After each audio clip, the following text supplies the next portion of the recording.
પંચમહાલથી સમાચાર કે જ્યાં કાલોલના બાકરોલમાં કરાળ નદીની અંદર 2 કિશોરો તણાઈ ગયા।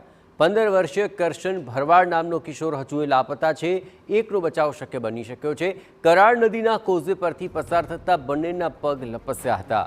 હાલોલ, કાલોલ અને ગોધરા ફાયર વિભાગ દ્વારા શોધખોળ શરૂ કરવામાં આવી છે। અહીં કાલોલ મામલતદાર પણ ઘટના સ્થળે ઉપસ્થિત થયા હતા।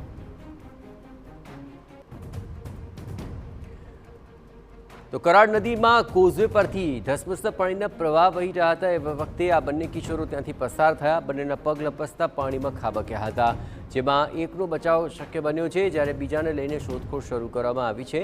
હાલોલ, કાલોલ અને ગોધરા ફાયર અત્યારે ઘટના સ્થળ પર છે અને આ કિશોરને શોધવાની ગતિવિધિ તેજ કરવામાં આવી છે।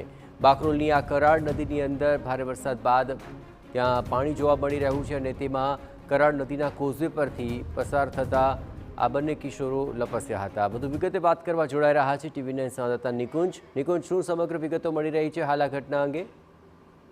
ચોક્કસથી જયેશ, હાલોલ તાલુકાના બાકરોલ પાસેથી પસાર થતી આ જે નદી છે તે નદીના કોઝવે ઉપરથી પસાર થતા બે જે યુવકો હતા તે પગ લપસવાને કારણે નદીની અંદર પડ્યા હતા અને આમાં હરસિદ્ધિ માતાના મંદિર પાસે જે કરાળ નદીનો કોઝવે છે ત્યાં ઘટના બનીમાં પામી છે।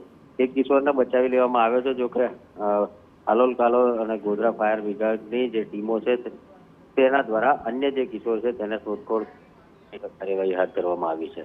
જી આભાર નિકુંજ। તો નિકુંજ જણાવી રહ્યા તે પ્રમાણે કાલોલ મામલતદાર પણ ઘટના સ્થળે છે। 15 વર્ષનો કિશોર જે પાણીમાં તણાયો તેને લઈને શોધખોળ તેજ કરાય છે।